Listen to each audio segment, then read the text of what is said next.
दुनिया के इतिहास को अगर उठाकर देखें तो पाएंगे गणराज्य यानी रिपब्लिक बनना कोई आसान काम नहीं रहा है।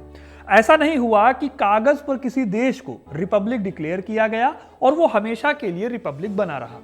इतिहास गवाह है कि जब जब किसी देश ने अपनी किस्मत खुद लिखने का फैसला किया तब तब या तो कोई क्रांति हुई या फिर कोई युद्ध हुआ।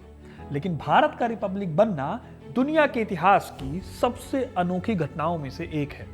ऐसा इसलिए क्योंकि यहाँ पर ना तो किसी राजा को फांसी दी गई, ना ही महलों में आग लगाई गई और ना ही सत्ता परिवर्तन के लिए कोई सिविल वॉर या गृह युद्ध हुआ।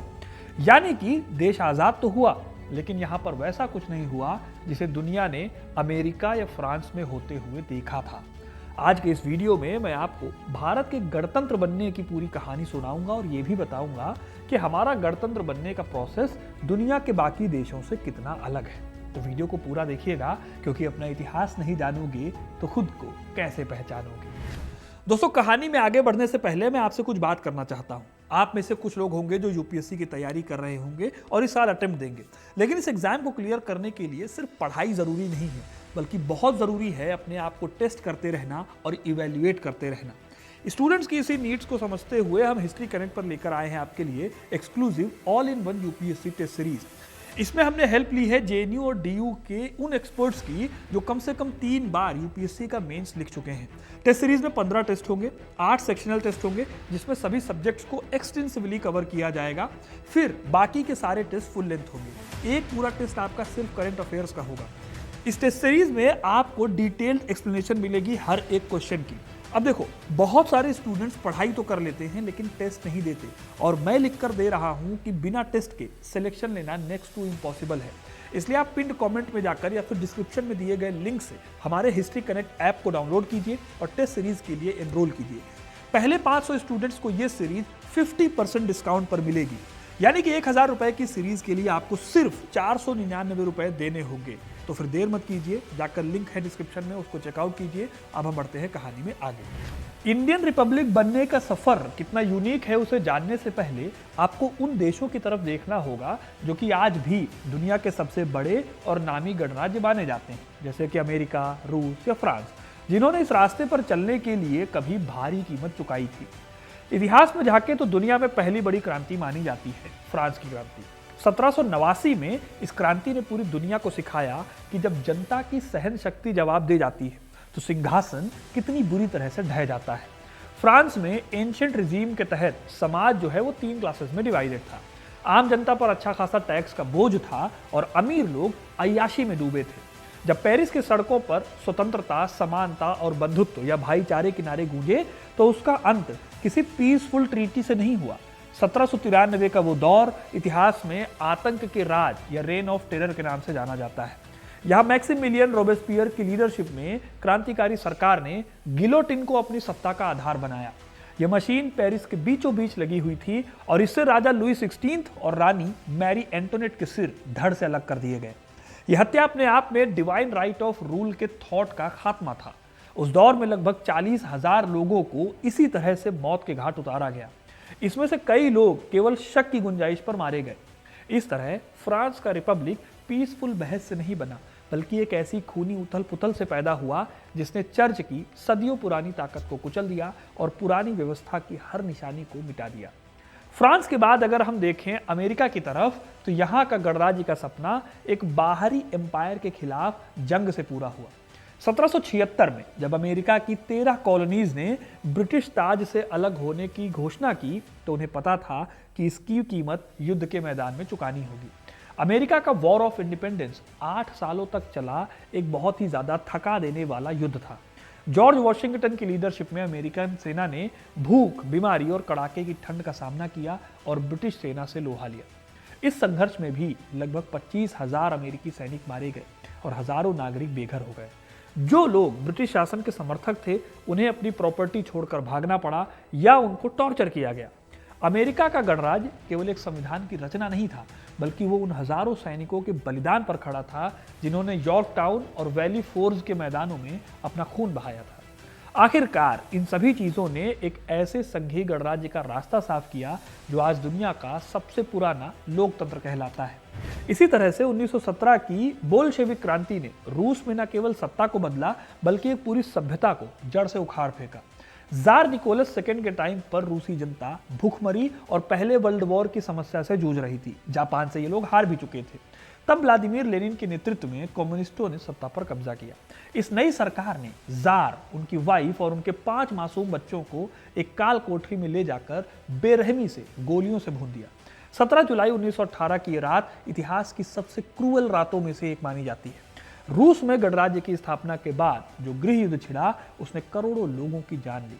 रूस में पुरानी रिजीम को वापस बदलने का मतलब था पुरानी रिजीम से जुड़ी हर एक इंसान और हर एक थॉट का फिजिकली एंड कर देना। ऐसे ही अगर आप एशिया में आओ तो यहाँ पे चीन का एग्जाम्पल हमें मिलता है। यहाँ पर रिपब्लिक की स्थापना का स्ट्रगल दशकों तक चला। 1911 में जब किंग राजवंश का पतन हुआ तो लोगों को लगा कि अब एक नया सवेरा होगा, लेकिन इसके बाद चीन की अराजकता एक लंबे दौर में चली गई। डॉक्टर सन यात सेन के सपनों का गणराज्य वार लॉर्ड्स की आपसी लड़ाई में कहीं खो गया। इसके बाद यहाँ की नेशनलिस्ट और कम्युनिस्ट पार्टी के बीच में एक सिविल वॉर शुरू हुआ। इस सिविल वॉर ने चाइना को अंदर से खोखला कर दिया। आखिरकार करोड़ों लोगों की मौत के बाद 1949 में माओ जेडोंग ने पीपल्स रिपब्लिक ऑफ चाइना की घोषणा की। चाइना में राजशाही से रिपब्लिक तक का यह सफर किसी पीसफुल चुनाव का नतीजा नहीं था, बल्कि दशकों तक चली गोलियों की गूंज का परिणाम था। यही हाल ईरान जैसे देशों का भी हुआ, जहां पर 1979 में शाह मोहम्मद रजा पहलवी का शासन अयातुल्लाह खुमैनी की लीडरशिप में खत्म हुआ। शाह को देश छोड़कर भागने पर मजबूर होना पड़ा। इन सभी ग्लोबल एग्जाम्पल से एक बात पता चलती है, रिपब्लिक की स्थापना के लिए अक्सर ओल्ड को पूरी तरह से मिटाना ही जरूरी समझा गया दुनिया भर के देशों में, चाहे वो फ्रांस में गिलोटीन हो, रशिया में कालकोठरी हो या अमेरिका में जंग का मैदान हो। सत्ता के शिखर पर बैठे लोगों ने कभी भी आसानी से जनता को हक नहीं दिए, और जब जनता को हक मिले तो जनता ने बहुत बुरी तरीके से इनसे बदला लिया। इन देशों में गणराज्य किसी समझौते की मेज पर नहीं बना, बल्कि बारूद के धुएं और लोगों की लाशों के ढेर पर बना। लेकिन भारत का केस इन सब से बिल्कुल अलग है। 15 अगस्त 1947 को जब देश आजाद हुआ तो उसका मैप 2 तरह का था। एक जो ब्रिटिशर्स ने डायरेक्ट अपने कंट्रोल में ले रखा था, और दूसरा रियासती भारत, जिसमें 565 से ज्यादा छोटी बड़ी रियासतें शामिल थी। आपको हैरानी होगी, लेकिन ये रियासतें इंडिया के टोटल एरिया का 40% एरिया कवर करती थी। अगर ये रियासतें एक नहीं होती तो इंडिया आज के जैसा नहीं होता, बल्कि यूरोप जैसे छोटे छोटे देशों में बटा हुआ होता, और शायद हर 100 किलोमीटर पर जाने के लिए आपको एक पासपोर्ट लेना पड़ता। आज़ादी के वक्त दुनिया के तमाम पॉलिटिकल थिंकर्स और विदेशी मीडिया इस बात को लेकर एकदम श्योर थे कि भारत अपनी ही इंटरनल कॉन्फ्लिक्ट्स के दबाव में बिखर कर रह जाएगा। उनका मानना था कि इन 565 राजाओं, नवाबों और निज़ामों का अपना अस्तित्व छोड़ना इम्पॉसिबल है, क्योंकि उनके पास अपनी सेनाएं थी, सदियों पुराने बड़े बड़े खजाने थे, और सबसे बढ़कर उनकी अपनी संप्रभुता का घमंड उनको था। सबको लगा था कि भारत में एक भयानक सिविल वॉर छिड़ेगा, जहां रियासतें अपनी आज़ादी के लिए लड़ेंगी और नए नए भारतीय लोकतंत्र द्वारा इन सभी को दबरन दबाने की कोशिश होगी। लेकिन दोस्तों, सच्चाई कुछ और थी, हुआ कुछ और। जहां फ्रांस और रूस जैसे देशों ने अपनी पुरानी व्यवस्था को उखाड़ने के लिए राजाओं के वजूद को ही मिटा दिया, वहीं भारत ने एक बिल्कुल अलग और एक ह्यूमन अप्रोच पकड़ी। हमने राजाओं को दुश्मन के रूप में नहीं, बल्कि पार्टनर्स के रूप में देखा। सरदार पटेल और वीपी मेनन ने कैरेट एंड स्टिक की नीति अपनाई। एक तरफ राजाओं को प्रिवी पर्स और सम्मान का ऑफर दिया गया, तो दूसरी तरफ ये वार्निंग भी दी गई कि अगर वो नहीं माने तो उनकी जनता खुद उनके राज्य में विद्रोह कर देगी। उन्होंने राजाओं को समझाया कि एक लोकतांत्रिक भारत का हिस्सा बनकर ही वो अपने गौरव को सुरक्षित रख सकते हैं। एक ऐसा हिस्टोरिकल समझौता था जिसमें राजाओं ने अपनी राजनीतिक ताकत तो छोड़ दी, और उन्हें भारत के लोकतंत्र में एक सम्मानित स्थान भी मिल गया। इसी जगह पर अगर आप देखो तो फ्रांस में क्रांति के दौरान राजा लुई 16 को गिलोटिन पर चढ़ाना मॉब जस्टिस का प्रतीक था, लेकिन भारत ने कानून के शासन को प्रायोरिटी दी। प्रॉपर लीगल डॉक्यूमेंटेशन किया गया हर एक चीज का, इंस्ट्रूमेंट ऑफ एक्सेशन के साथ साथ स्टैंड स्टिल एग्रीमेंट करके रियासतों को मनाने की कोशिश हुई। विलय की ये दास्तान जो थी दोस्तों, वो किसी फिल्मी थ्रिलर से कम नहीं थी। त्रावणकोर के दीवान सीपी अय्यर थोरियम के दम पर आजाद रहना चाहते थे, लेकिन एक रहस्यमयी हमले के बाद उन्होंने सरेंडर कर दिया। जूनागढ़ का नवाब अपनी जनता से ज्यादा अपने कुत्तों से प्यार करता था। जब वहां विद्रोह हुआ तो वो अपने पसंदीदा कुत्तों को लेकर पाकिस्तान भाग गया, और जनमत संग्रह यानी प्लेबिसाइट के जरिए जूनागढ़ भारत का हिस्सा बन गया। सबसे बड़ा चैलेंज था हैदराबाद का, पटेल इसे भारत के पेट का कैंसर कहते थे। वहां के निजाम और उनके उग्रवादी रजाकारों ने जनता पर खूब जुल्म ढाए। तब सरदार पटेल ने वहां अपनी सेना उतार दी। ऑपरेशन पटेल के जरिए महज 5 दिनों में निजाम ने घुटने टेक दिए। पटेल की इसी दूरदर्शी सोच और सख्ती ने आज के अखंड भारत की नींव रखी। कुल मिलाकर दोस्तों, ये दुनिया के इतिहास का सबसे बड़ा पीसफुल चेंज था, क्योंकि इसमें किसी शाही परिवार या पब्लिकली किसी का कत्ल नहीं हुआ और ना ही किसी राजा को देश निकाला दिया गया। हाँ, कुछ लोग देश छोड़कर जरूर चले गए, वो भी इसलिए कि कहीं जनता उनके खिलाफ विद्रोह ना कर दे, इसका उनको डर था। खैर, इस कॉन्स्टिट्यूशनल मैच्योरिटी ने देश को एक सॉफ्ट लैंडिंग प्रोवाइड की। जहां रशिया और चाइना में राजशाही के खात्मे के बाद दशकों तक सिविल वॉर और अराजकता चली, भारत ने सिर्फ 2-3 साल के अंदर ही इन सभी अलग अलग रियासतों को एक संघीय ढांचे में पिरो दिया। 26 जनवरी 1950 को जब भारत एक पूर्ण गणराज्य बना, तो इनमें से ज्यादातर राजाओं ने अपनी इच्छा से भारत के राष्ट्रपति और संविधान के प्रति निष्ठा जाहिर की। हालांकि 1971 के 26वें संविधान संशोधन के माध्यम से प्रिवी पर्स और जो स्पेशल उपाधियां थी उनको पूरी तरह से खत्म कर दिया गया, लेकिन वो भी एक संसदीय और कानूनी प्रक्रिया के तहत हुआ, ना कि किसी वायलेंट रेवोल्यूशन के जरिए। इसके साथ ही हमारे यहाँ जो संविधान बनाया गया, 2 साल 11 महीने और 18 दिन की जो मेहनत थी, उससे जो कॉन्स्टिट्यूशन बना वो अपने आप में हिस्टोरिकल था, क्योंकि एक तरफ देश के हिस्सों को जोड़ने की कवायद चल रही थी, तो वहीं दूसरी तरफ दिल्ली में एक और बड़ा काम चल रहा था। ये काम था संविधान बनाने का। डॉक्टर BR अम्बेडकर और उनकी टीम एक ऐसा डॉक्यूमेंट बना रही थी जो भारत को सिर्फ एक देश नहीं बल्कि एक रिपब्लिक बनाने वाला था। क्या आपने कभी सोचा है कि फ्रांस या रूस की क्रांतियों में पुराने शासकों को सरेआम फांसी दे दी गई, लेकिन भारत ने उन्हें संसद और प्रशासन का हिस्सा बना दिया। संदीप्तो दास गुप्ता ने 2024 के अपने एक आर्टिकल में इसे रेवोल्यूशन विदाउट अ रेवोल्यूशन कहा। भारत ने बिना किसी खूनी क्रांति के सामंतवाद की जड़ों को उखाड़ा और कानून के शासन को स्थापित किया। सोच कर देखिए कि क्या यह दुनिया के राजनीतिक इतिहास का सबसे बड़ा चमत्कार नहीं है। संविधान सभा की बहसों को अगर गौर से देखें तो समझ आता है कि वहां सिर्फ कानून नहीं लिखे जा रहे थे, बल्कि एक नए समाज की नींव रखी जा रही थी। हंसा मेहता जैसी महिलाएं इस सभा में थी जो जेंडर इक्वालिटी की बहस कर रही थी। जब 26 नवंबर 1949 को संविधान अपनाया गया, तब नेहरू ने कहा था, ज्योति बुझ गई है लेकिन वो फिर लौटेगी। उनका इशारा गांधी जी की तरफ था, जिनकी हत्या ने पूरे देश को झकझोर दिया था। इस दौरान संविधान सभा के ऊपर जिम्मेदारी थी कि भारत सिर्फ कागज पर रिपब्लिक ना बने, बल्कि लोगों को भी इसका एहसास हो। लोगों को यह बताना था कि अब उनकी किस्मत का फैसला राजा के महल में नहीं होगा, बल्कि पोलिंग बूथ पर वोटिंग के जरिए होगा। दोस्तों, भारत में सत्ता परिवर्तन की सबसे खूबसूरत बात यह थी कि भारत ने अपनी डाइवर्सिटी को खत्म नहीं किया। राजस्थान के रेगिस्तान से लेकर त्रावणकोर कोस्टल एरियाज तक हर जगह की अपनी कल्चर और अपनी पहचान बरकरार रही, लेकिन इसी के साथ ये सभी विविधताएं एक तिरंगे के नीचे भी आ गई।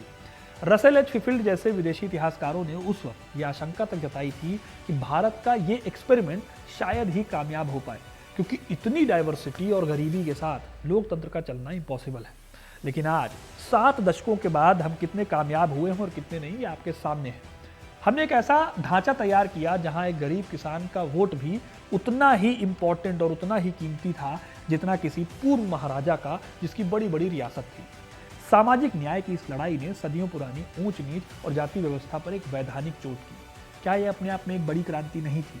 हालांकि आप में से बहुत सारे लोग ये बात कहेंगे कि हमारे देश में अभी भी सामंतवादी चीजें बची हुई हैं, बहुत सारी प्रॉब्लम्स हैं, गरीबी है, ये सारी चीजें हैं। लेकिन भारत ने जिस तरह से इन सबको दरकिनार किया है एक संवैधानिक या फिर सैद्धांतिक तौर पर, वो दुनिया में बहुत देर में हुआ। अब दोस्तों, इस बात पर आते हैं कि भारत का रिपब्लिक दुनिया के इन रिपब्लिक से अलग कैसे। इसके लिए हम 4 पॉइंट्स में अपनी बात को समझ सकते हैं और वीडियो भी इसी से समराइज हो जाएगी। सबसे पहला है विनाश की बजाय संवाद, यानी कि डिस्ट्रक्शन की बजाय कन्वर्सेशन पर भरोसा रखना। जब सरदार पटेल और वीपी मेनन रियासतों के एकीकरण के लिए निकले तो उनके पास भी बंदूकें थी, वो चाहते गोली चला सकते थे, लेकिन उन्होंने इंस्ट्रूमेंट ऑफ एक्सेशन और प्रीवी पर्स का रास्ता चुना। राजाओं को ये फील कराया गया कि वो भारत का हिस्सा बनकर सम्मानित रहेंगे, ना कि उनका हारे हुए लोगों की तरह अपमान होगा इस देश में। इस तरह की डिप्लोमेसी दुनिया ने पहले कभी नहीं देखी। दूसरी खासियत थी क्रांति की बजाय संविधान को लाना। ध्यान से अगर आप देखो तो दुनिया के ज्यादातर देशों में जब पुरानी सत्ता को हटाया गया तो एक वैक्यूम पैदा हुआ। इस वैक्यूम को अक्सर तानाशाही से भरने की कोशिश हुई। एग्जाम्पल के लिए आप हिटलर को देख सकते हैं, या इससे पहले फ्रांस में जब क्रांति हुई तो आप नेपोलियन को भी देख सकते हैं। लेकिन भारत ने आजादी से पहले ही संविधान सभा बना ली थी। हमने 3 साल तक हर एक शब्द पर बहस की। हमने किसी रेवोल्यूशनरी ट्रिब्यूनल में बैठकर लोगों को सजा नहीं सुनाई, बल्कि डॉक्टर अंबेडकर की लीडरशिप में एक ऐसी किताब लिखी जिसने राजा और रंग दोनों को एक ही लाइन में खड़ा किया। भारत ने दिखाया कि असली चेंज गोलियों से नहीं बल्कि कलम की ताकत से आता है। फिर आती है तीसरी बात, प्रजा से नागरिक बनने का सफर। आजादी से पहले सदियों तक इस देश के लोग प्रजा थे, जिनका काम था कि राजा ने जो बोला उसे फॉलो करना है। लेकिन 26 जनवरी 1950 को अचानक करोड़ों लोग नागरिक बन गए। ये बदलाव किसी बाहरी दबाव में नहीं आया था। राजाओं ने अपनी मर्जी से अपनी ताकतें छोड़ी, चाहे उनके ऊपर थोड़ा दबाव क्यों न डाला गया हो, लेकिन भारत ने उन्हें समाज का हिस्सा बने रहने दिया। आज भी अगर आप देखो इंडियन पॉलिटिक्स को, तो कई सारे राज परिवार हैं जो राजनीति में सक्रिय हैं, लेकिन वो राजा के तौर पर सक्रिय नहीं है, बल्कि जनता के रिप्रेजेंटेटिव के तौर पर चुनाव लड़ते हैं। इनमें से कई हार भी चुके हैं आज की डेट में। ये भारत की वो खूबी है जिसने दुश्मनों को भी आगे चलकर दोस्त बना लिया। चौथी और सबसे इंपॉर्टेंट खासियत है धर्म और राज्य के बीच का बैलेंस। ये बैलेंस कभी कभी शिफ्ट होता है इधर से उधर, लेकिन इस शिफ्ट में ऐसा नहीं है कि धर्म और राज्य एक हो जाए। फ्रांस जैसे देशों में गणराज्य बनने का मतलब है धर्म और चर्च को पूरी तरह से कुचल देना। उन्होंने जो धर्मनिरपेक्षता का कॉन्सेप्ट है उसे धर्म के विरोध के तौर पर देखा। लेकिन भारत में सेक्युलरिज्म एक अलग तरीके से आया। यहाँ पर धर्म को व्यक्तिगत दायरे में सीमित किया गया। हमने सर्वधर्म समभाव को अपना आधार बनाया। भारत का संविधान किसी धर्म के खिलाफ खड़ा नहीं हुआ, बल्कि वो सभी धर्मों के ऊपर एक समान छत्र छाया बनकर उभरा। इस पूरी कहानी का सबसे बड़ा पंच ही यही है कि भारत ने राजा को मारा नहीं, बल्कि उसे कानून का पाबंद बना दिया। आज जब हम संविधान की प्रस्तावना पढ़ते हैं जिसमें लिखा है हम भारत के लोग, तो इसमें वो राजा भी शामिल हैं और वो किसान भी जो कभी उन्हीं राजाओं के नीचे काम करते थे। भारत में गणराज्य बनने का मतलब ये नहीं था कि हमें किसी से बदला लेना है। इसका मतलब था कि अब देश किसी एक व्यक्ति की सनक से नहीं, बल्कि नियमों की किताब से चलेगा। एक टाइम पर दुनिया के लिए राजा का अंत उसकी मृत्यु होती थी। भारत के लिए राजा का अंत उसके विशेषाधिकारों की समाप्ति थी। जब 1970 के दशक में प्रिवी पर्स को पूरी तरह से खत्म किया गया, तो उस प्रक्रिया का आखिरी कदम था जो 1950 में शुरू हुई। इस तरह दोस्तों भारत ने दुनिया को सिखाया कि आप पुरानी गौरवशाली परंपराओं को और आधुनिक लोकतंत्र के बीच में एक ब्रिज बना सकते हैं। हमने अपने इतिहास को जलाया नहीं, बल्कि उसे नए फ्यूचर में इनकॉर्पोरेट कर दिया। तो दोस्तों ये थी कहानी पूरी कि भारत का गणतंत्र बनना का प्रोसेस बाकी दुनिया से कैसे अलग है। अब आपको ये कहानी कैसी लगी कमेंट करके जरूर बताइए। वीडियो को लाइक और शेयर करना ना भूलें और ऐसे इंटरेस्टिंग कहानियों के लिए, इतिहास से जुड़े रहने के लिए हिस्ट्री कनेक्ट को सब्सक्राइब जरूर करें। और हाँ, हिस्ट्री कनेक्ट पर चल रही टेस्ट सीरीज को आप जरूर लॉगिन कीजिए। अगर आप यूपीएससी की तैयारी कर रहे हैं तो आपको काफ़ी हेल्प मिलेगी। ये सीरीज आप हमारी ऐप पर भी दे सकते हैं और वेबसाइट पर भी। कमेंट में आपको लिंक मिल जाएगा, साथ ही साथ आपको डिस्क्रिप्शन में लिंक मिल जाएगा, वहाँ से जाकर आप शेड्यूल को देखिए और हमारी सीरीज को ज्वाइन कीजिए। बहुत बहुत धन्यवाद।